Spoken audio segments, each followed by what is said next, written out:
Hey YouTube, Lord Alex here. Another video today. This is going to be about fixed blade knives. As you can see, I've got over a dozen of them on the table here. I'm going to try to get through them all without making this video too long. I tend to spend more of my money on fixed blade knives than folders. I see them as more of a value. I can use them a little bit rougher. They don't have the same convenience as being able to carry in your pocket as easily.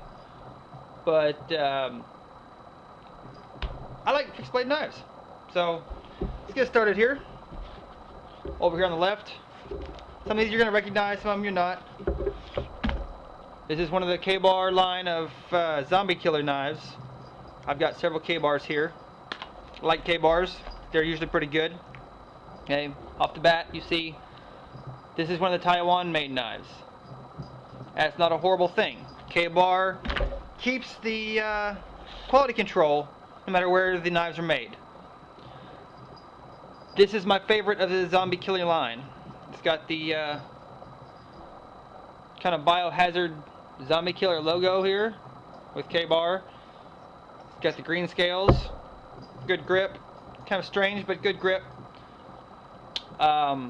Very nimble knife. It's pretty thick. It's not real thick, but it's very nimble feeling, very light, very well balanced. And I like this one the best out of all the zombie killer knives. And you know, it comes with a big sheath. You can put a couple beer cans in here, or a whole kit if you wanted to in here. I think right now I just have a blast match. And it comes with this little small piggyback knife here. This is a China knife. It's probably made out of some really crappy steel, but it says Ka-Bar and it's got the little zombie killer logo on there. I do like the shape of it though. It's the same shape as the Ka-Bar Bacon Maker. That's a really nice knife. I liked it a lot. I just haven't gotten around to getting one yet. So I'm not sure about that little thing yet. I have put this through some bamboo. It's about as much as I've used it so far. I will use it more, but so far I've just cut down a few pieces of bamboo, you know, an inch and a half across, and it goes through them first swing. Full flat grind does really well. The texture on here is not very rough, so it's pretty smooth cutting through stuff. Pull out the tape measure here. Looks like 9 inches of blade and 15, just over 15 overall. Good knife. I dig it. Definitely take a zombie's head off. And it's not heavy enough to where you would be having a hard time to swing it. Sheath is not amazing on the snaps, but they did have a thing here where the Velcro holds this bottom snap open. So if I'm going to carry it around, have a top snap and that's it. Leave this open, or some people might even cut it off. Molly stuff on the back, and the little zombie killer logo again. Came with a shoelace. Don't like shoelaces, so I put this lime green paracord on there.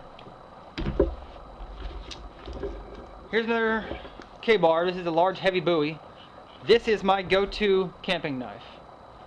As you can see, I've used it a lot. I mean, a lot. I've used it lots and lots and lots for years.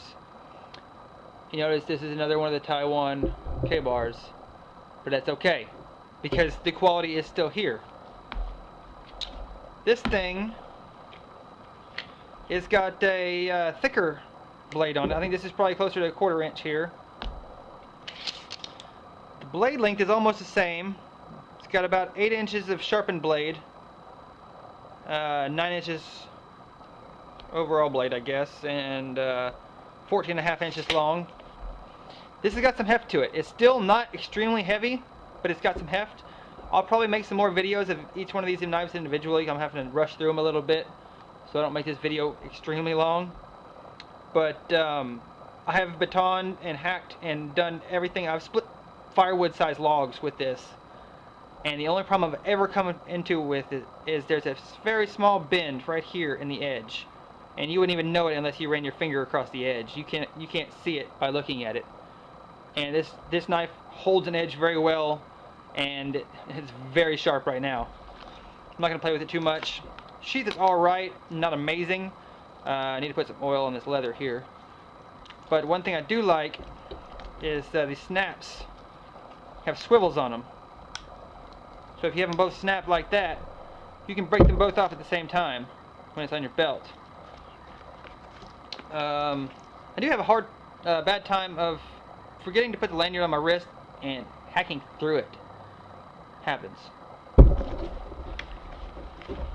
This came from Cheaper Than Dirt. This knife was $10. It's one of their rough use knives. They have a couple different models. I like Bowie knives, or this shape at least. Normally do not like China knives. This is 440. USA design, handcrafted in China. Yeah. Most people say, yeah, piece of shit off the bat. And that's what I did. But I figured, hey, it's worth $10 to try it. I tried it. I am very impressed with this $10 knife. I'm very, very impressed with this $10 knife. It's got a good handle on it. It's some kind of rubber or something. The coating on here is a little bit rough, so batoning is a little bit rough. Good tip: anytime you're batoning anything or you're splitting wood, especially for splitting, spray some WD-40 on your blade. It will go through it like butter, and it will keep your edge longer because you're not having to really beat it so hard to get it through there. It slides right through. This sheath actually didn't come like this. It came like this. Not a great sheath. It's kind of foamy and cheap nylon. I had an old machete sheath that I modified a little bit. Slide that right in there like that, and now I have a better knife, or a better sheath for my $10 knife. Once again, I hacked through the lanyard, but I still use it. You know, still works. This one, tape measure, has got a 8-inch sharpened blade, about 8.5. It does have a finger choil. You want to choke up on it a little bit. It's not very useful because it's pretty small, and you got to wrap around the guard here. But it does have one. I've never used it, but it's got one. What did I say? The overall was 14 inches. If you're looking for your first big knife or a beater knife that you can throw in the back of your truck, I keep this under my back seat of my truck because this one stays in my camping gear, and I use it quite a bit. Great knife, $10. You cannot find a better $10 knife. I guarantee you that. If you think you can find a better $10 knife, that's a challenge right here. Make a video and send it to me. This is the Ka-Bar Fighter. This is the Tonto. 2 inches of serration. Skinny up top. That's a fighter. That's pretty much all that thing is made for. Let me see. 8 inches of blade, 7.5 of it sharpened. Overall is almost 13, looks like 12 3/4, which is bigger blade size and overall than your standard Ka-Bar, just so you can get that extra reach when you're fighting with it. I actually got this off a guy that brought it back from Afghanistan, so it may or may not have blood on it. Who knows? I think this is the glass-filled nylon sheath. I don't think this is Kydex. Not great on the sheath because there's no retention here, except for the 2 snaps. I think there's only 2 snaps to make it, you know, jump qualified or something like that, so you can parachute with it. But it's good. I don't like the leather sheaths.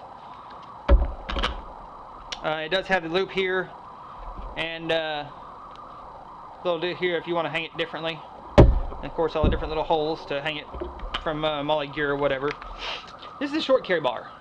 A lot of people don't know about these. This is standard style Bowie knife, you know, clip point or whatever that's called, with serrations, and both of these are made in USA, Olean, New York, like you know, just like the UMC Ka-Bars.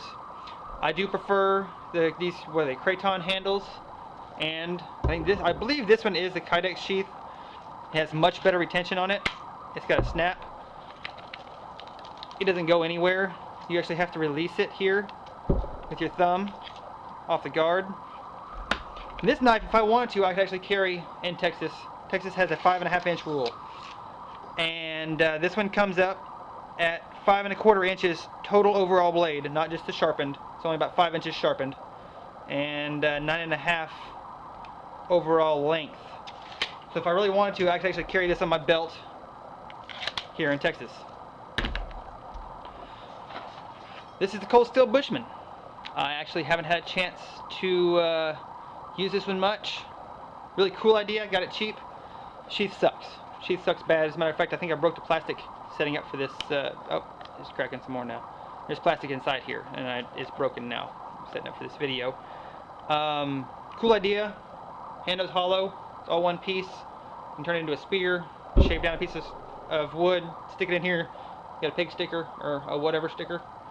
Haven't had a chance to use it much, but I will. And need to figure out something else for a sheath. The newer ones have better sheaths. So if you find one, buy the newer style. Don't buy the old style. And I want to say they have a Bushman Bowie now. It's got a much wider blade, or it looks wider to me. I haven't messed with one yet. Let's see. Measurements on this one is about 12 overall with a 7-inch blade. And the sheath sucks. This is a knife that I found. It was a butcher's knife at one point. And I decided to try to make a camp knife out of it and realized I had no idea how to make a knife or how to tool a knife. I realized I didn't have the tools I needed, and I just had no idea what I was doing pretty much. So it ended up as a really weird looking knife here. I put a patina on it that kind of worked. This was supposed to end up as like a clip point, and ended up kind of like a weird Tonto blade. Well, let's not talk too much about that one. This is one that a lot of y'all probably haven't seen. This is a work knife. This is a tool, actually, I keep on my tool belt. Made by Klein. I'm an electrician and I do AC work. So Klein is a name that I go to. It's a go-to name. Klein Tools. Good stuff, good stuff, good stuff. This is a duck knife. And I could not find any information on this thing other than it's about 15 to 20 bucks. Cheap knife. But it is a very strong knife. It is actually designed to stab and cut metal. Sheet metal. Let me see. This has actually got almost a 6-inch blade. So I could not carry this in Texas unless it was on my tool belt. And about 10½ inches overall. And it is double-sided, which also makes it illegal in Texas. It's more of a dagger type knife. Can't carry this in Texas. Let's see here. Mora. This is the Mora Companion. Probably my favorite plastic Mora. I like the grip better. I like the handle. I like the sheath better. I've got a fire steel on here and a sharpener, some paracord underneath some what are they, Ranger bands, inner tube. This knife is by far the sharpest knife I've ever gotten out of the box. And I've got quite a few very sharp knives. This is the sharpest knife I've ever handled out of the box. And it might be the sharpest knife I've ever handled. I mean, this thing came out of the box sharper than a razor. When I say sharper than a razor, I mean a razor blade in this would have some fucking competition. This thing's awesome.